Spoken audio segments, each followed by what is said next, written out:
Les bendiga el Señor otra vez en esta mañana.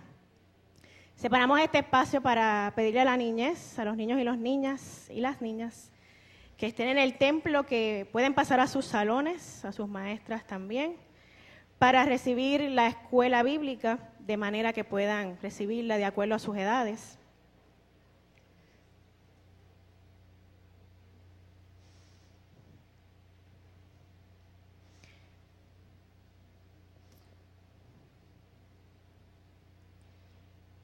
Y en esta mañana quiero, antes de comenzar, pedirles que se pongan de pie para orar conmigo,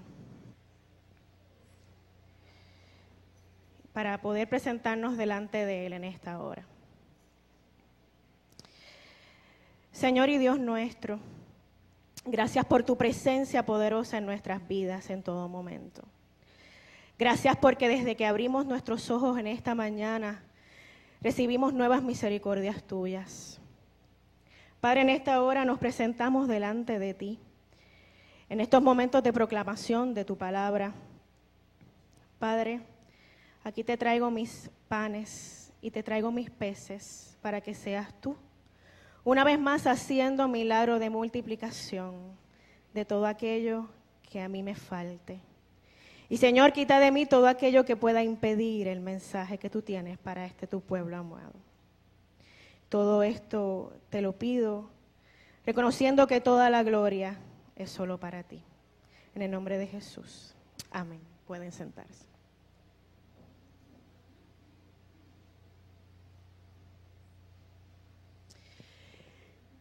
En cada cultura, los momentos de enfermedad se viven de maneras distintas.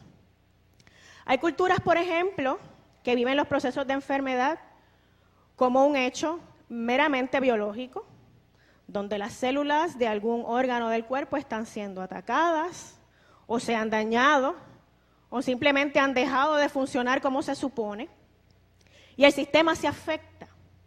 Entonces, todo es cuestión de investigar la razón para poder combatir la enfermedad y entonces restablecer el balance lo antes posible. Y usualmente eso se hace con algún remedio farmacológico. Hay otras culturas que ven la enfermedad como algo que puede prevenirse. Y la idea no es tanto batallar la enfermedad, sino que es prevenir la enfermedad.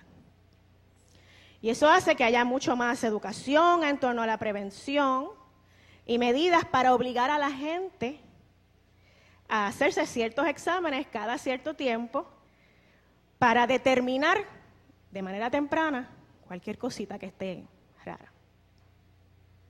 Otras culturas ven la enfermedad como un desbalance en el mundo espiritual.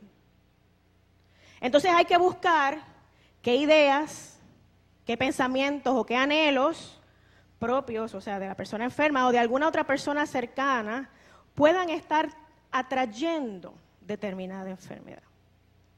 Hay que limpiar el aura, buscar qué necesitan los dioses para estos devolver el estado de bienestar.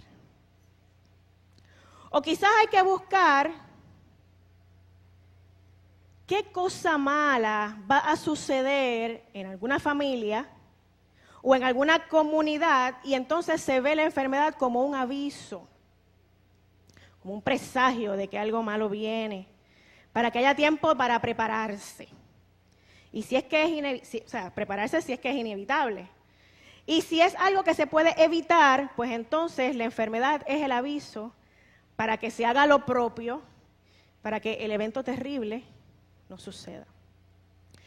En fin, que las personas en cada cultura, sea de la antigüedad o del mundo actual, viven la enfermedad de maneras diferentes.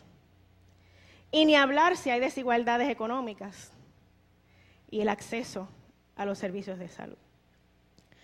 Pero lo cierto es que vivir la enfermedad en la sociedad de la Baja Galilea del siglo I tenía unas peculiaridades.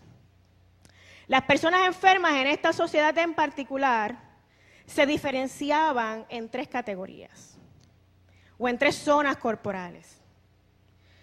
Uno se enfermaba de la zona del pensamiento y la emoción. Uno se enfermaba de la zona de la comunicación o de la zona de la actividad. Si se estaba enfermo del pensamiento y la emoción, estabas enfermo de los ojos o del corazón. Si era de la comunicación, pues había problemas con la boca, o sea, mudos, los sordomudos o con los oídos. Y si era zona de actividad, pues con las manos o los pies. Pero independientemente de qué zona corporal estuviera enferma, lo cierto es que las personas enfermas eran abandonadas a su propia suerte y estaban a su vez incapacitadas para poder sustentarse. Vivían su enfermedad en miseria y en mucha hambre, como si la misma enfermedad no fuera suficiente castigo. Pero para estas personas, interesantemente, la enfermedad no era una dolencia física.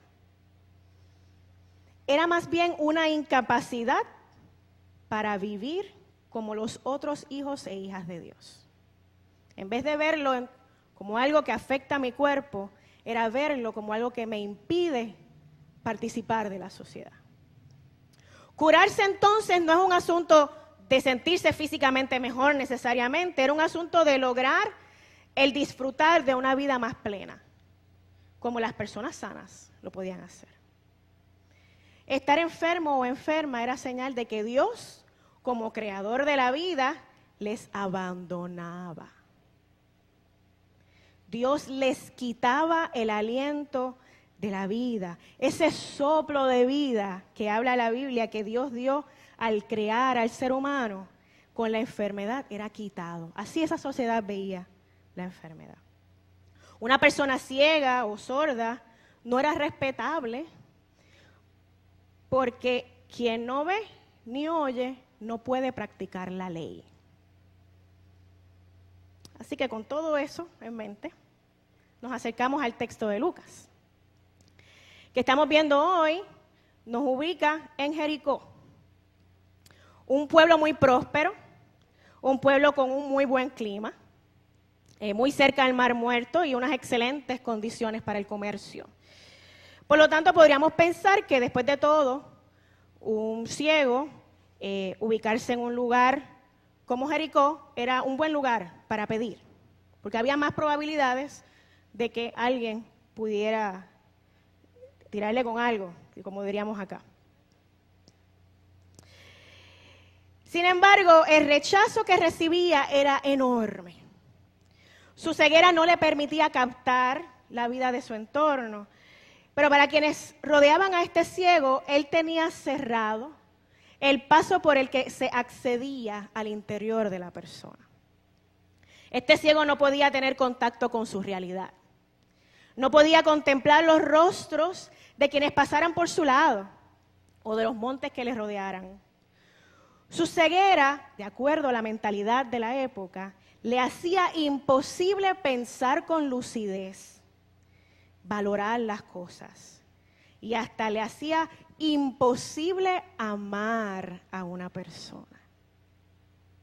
Así que en esta sociedad, ser ciego incluso te hacía incapaz de amar, según la gente entendía.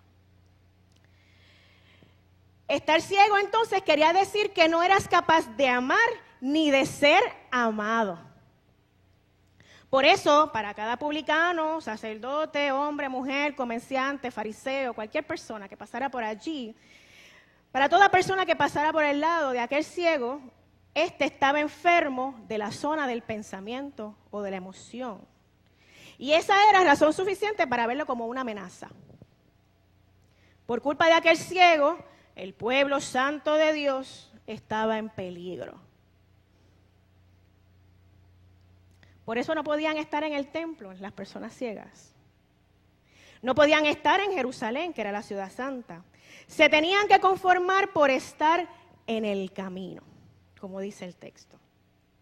Ninguna persona que pasara cerca estaba realmente en ninguna obligación, de ninguna índole, de darle alguna limosna.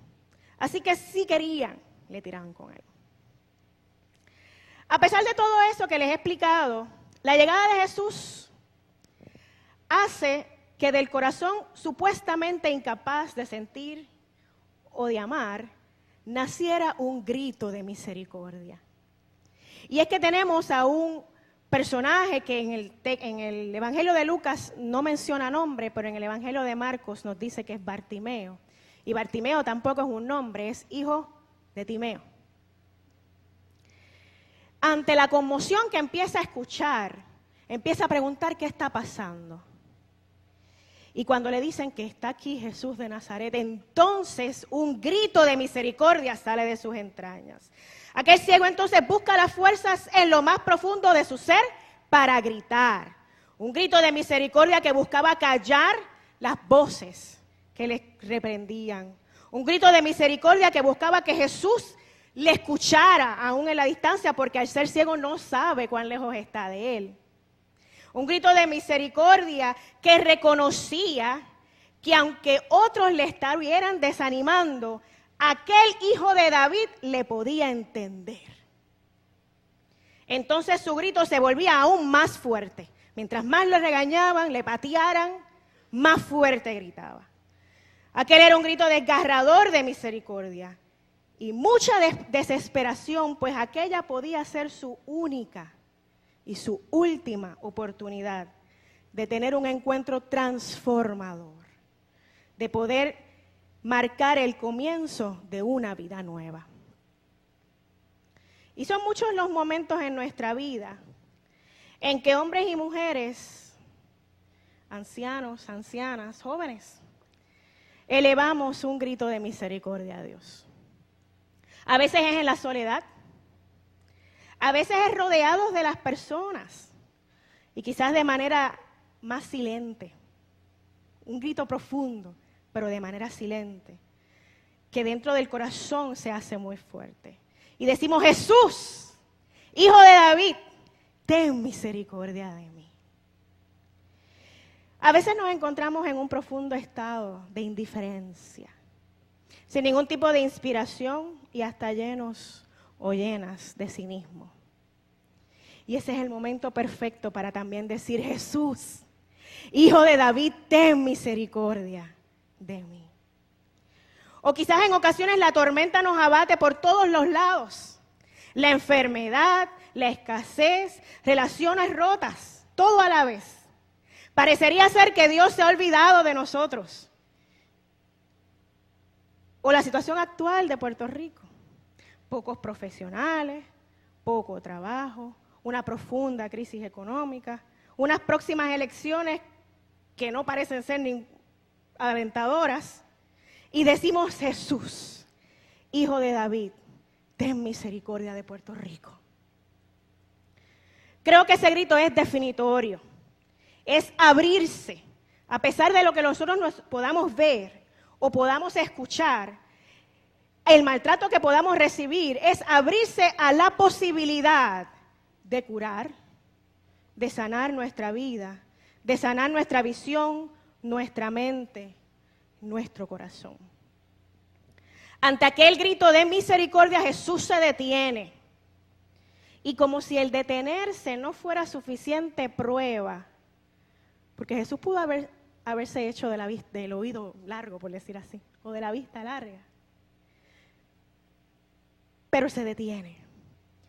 Y ya el detenerse era una prueba de amor por el ciego. Pero eso no fue la única prueba de amor. Sus palabras, su pregunta le cambiaron la vida a aquel ciego de Jericó. ¿Y cuál fue la pregunta de Jesús?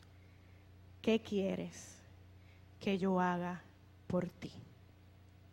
Y ante aquella pregunta, Bartimeo no tuvo temores, no tuvo barreras para explicar su dolor. Quizás algunos de aquí no saben, pero yo tengo 2 trabajos. Y en uno de ellos soy capellana en un colegio cristiano. Y hace unos meses atrás me tocó planificar el retiro de estudiantes de la escuela.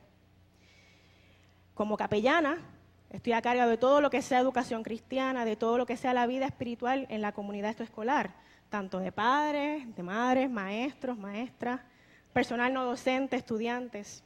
Y se hacen retiros de 4º grado a 6º grado, de 7º grado a 9º grado y de 10º grado a 4º año. Y ese retiro funcionaba por estaciones. En la estación que yo estaba a cargo, se trabajaba este mismo texto, con el asunto de la pregunta, ¿qué quieres que yo haga por ti? Solo que después de explicarle a los jóvenes, les dije que en aquel momento Jesús estaba allí. Y en aquella misma hora Jesús les hacía a ellos la pregunta, ¿qué quieres que yo haga por ti? Y ante aquella pregunta, aquella experiencia con mis estudiantes, se volvió una agridulce. Dulce porque logramos llegar hasta su corazón. Con la palabra y abrieron sus corazones con mucha libertad. Pero fue muy agrio escucharles. Y ver cómo mientras las lágrimas bajaban,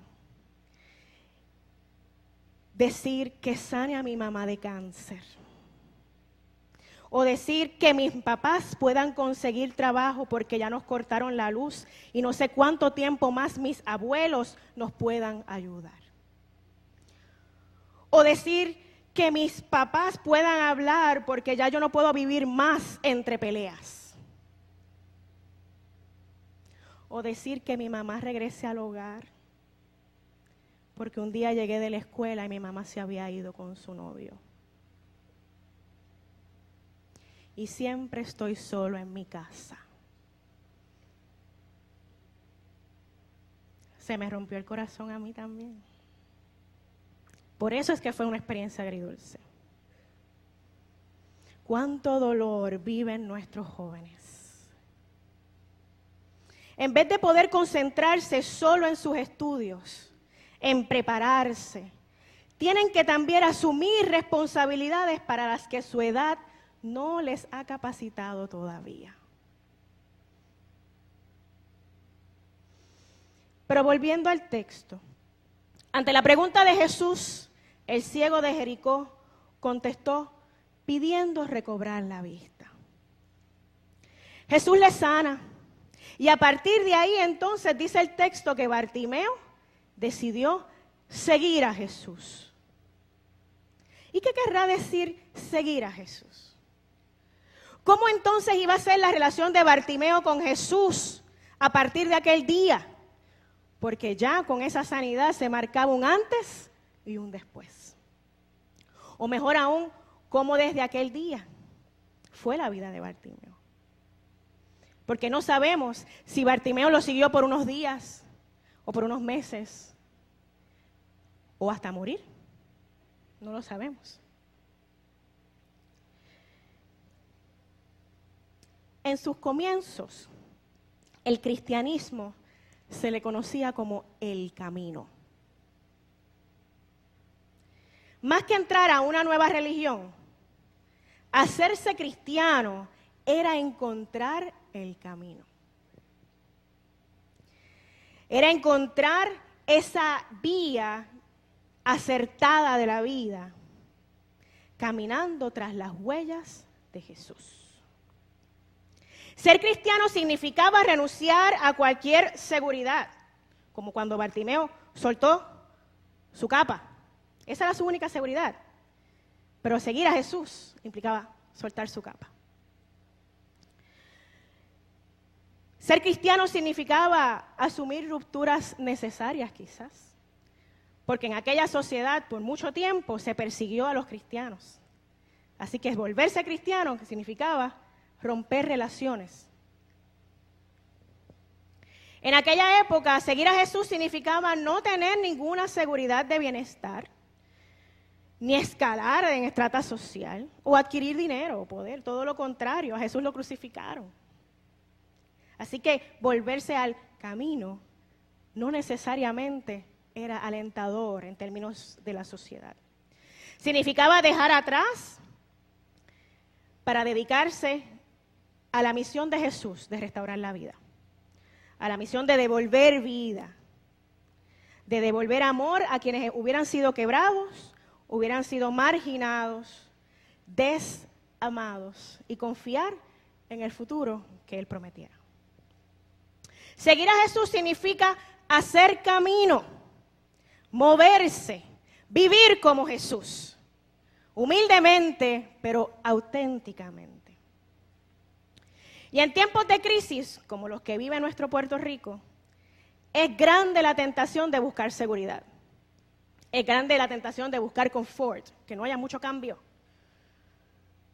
Sin embargo, me pregunto, a usted y a mí, ¿qué nos motiva a seguir a Jesús? ¿Una seguridad religiosa o devolver la esperanza y ser portadores y portadoras de las buenas nuevas de vida que da Jesús? Seguir a Jesús significa vivir lo que nos toque vivir, bueno o complejo, pero con el aire de Jesús, como si Jesús estuviera con nosotros, dentro de nosotros. Consiste en hacer de Jesús el único eje de nuestra comunidad y poniéndonos al servicio de lo que Él llamaba el reino de Dios. Seguir a Jesús significa en muchas ocasiones caminar en contra de la corriente, frente a las costumbres, a las modas, a las corrientes de opinión que están en contra del Evangelio, para que así se siga haciendo camino de vida al andar y se sane nuestra infidelidad a Dios. Amén.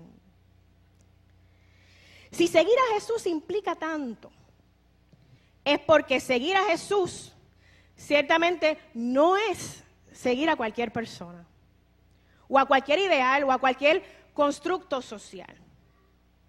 Seguir a Jesús es seguir a Dios mismo. ¿Cómo comienza el Evangelio de Juan? Vayan al Evangelio de Juan.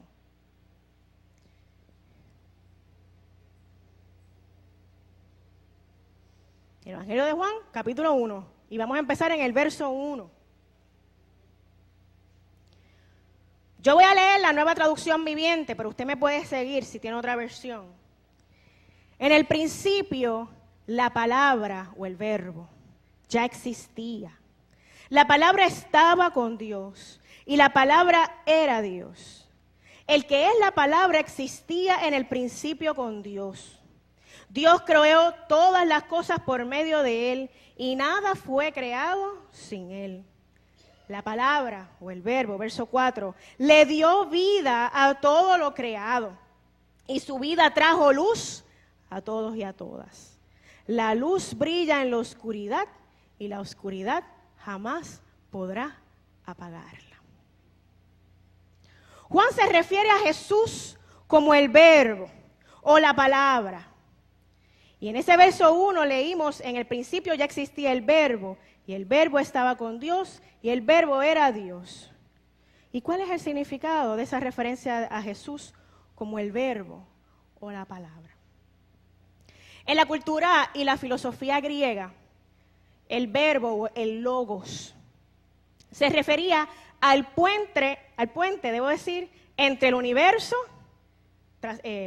trascendente y lo material. Entonces eso quiere decir que el evangelista de Juan usó ese concepto de logos o de verbo como una referencia divina para representar a Jesús como divino, pero que se hace puente para llegar al mundo terrenal. ¿Me está entendiendo? La opinión de que Jesús es divino como el verbo se explica de muchas maneras en Juan 1.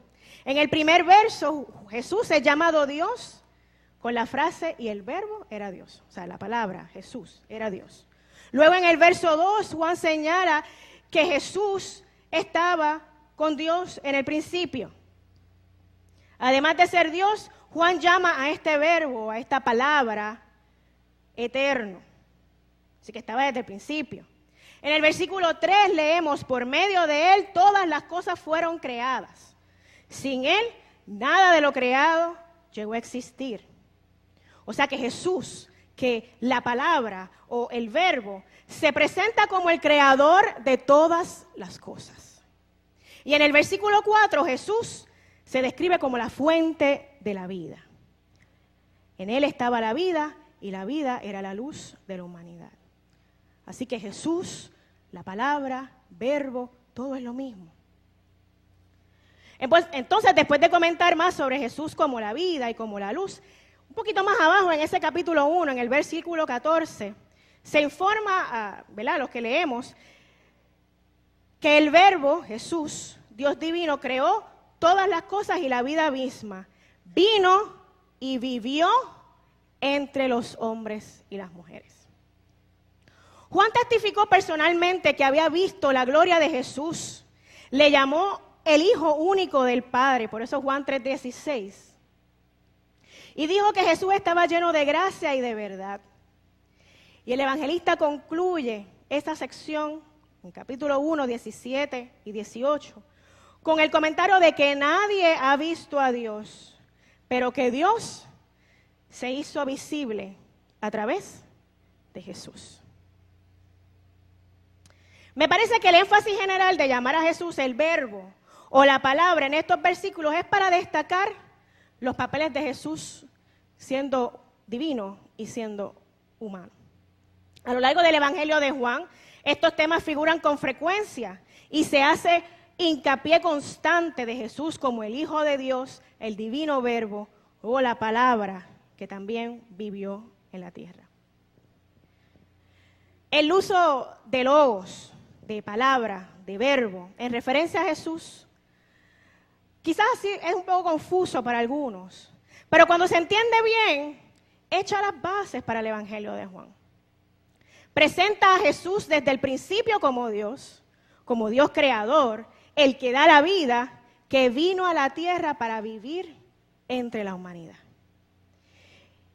Y ustedes y yo estamos llamados a creer en Jesús como Hijo de Dios. Amén. Juan señaló esto como el propósito de su evangelio, diciendo: Jesús hizo muchas otras señales al final del evangelio. Jesús hizo muchas otras señales milagrosas en presencia de sus discípulos, las cuales no están registradas en este libro, dice el evangelio de Juan en su último verso. Pero estas se escribieron para que ustedes continúen creyendo que Jesús es el Mesías, el Hijo de Dios, y para que al creer en Él tengan vida por el poder de su nombre. Amén. Y aquí me detengo un momentito, porque empecé hablando de Bartimeo y ahora estoy hablando de Jesús como la palabra. Pero todo tiene una razón, y quiero felicitar al liderato de la juventud de esta iglesia por ser tan sensibles a la voz de Dios. Porque en esta mañana yo quise hacer énfasis en el texto que nuestros jóvenes estarán trabajando en su retiro, que comienza este próximo viernes. Y el liderato de nuestra juventud quiso utilizar el relato de la sanación del ciego de Jericó y llamarle a la experiencia de retiro, sígueme.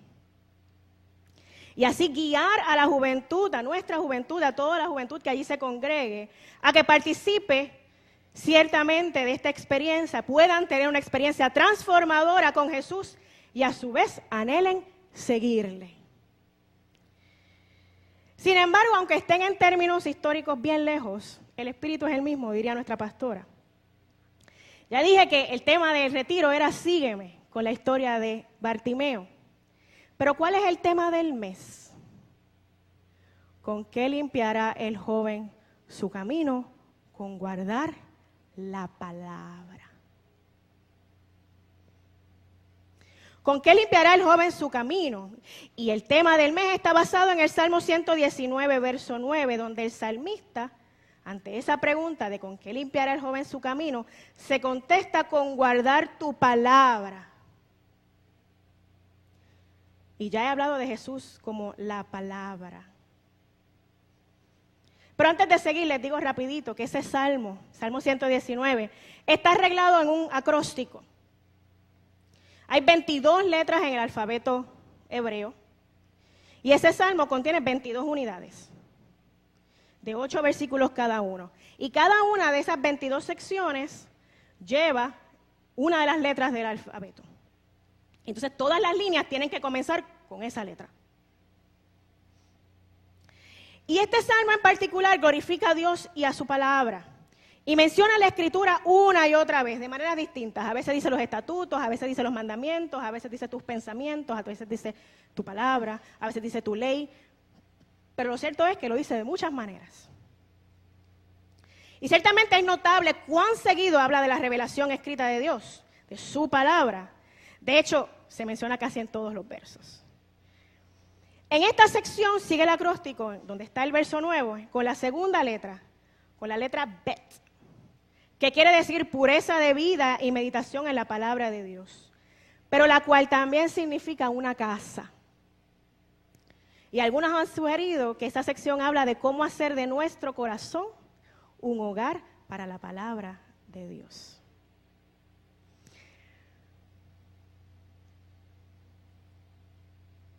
Algunos han sugerido que la palabra entonces es para mostrar el estándar de la pureza, para que sepamos entonces lo que está bien y lo que está mal. La palabra de Dios para que entendamos la sabiduría y bondad de los mandamientos de Dios.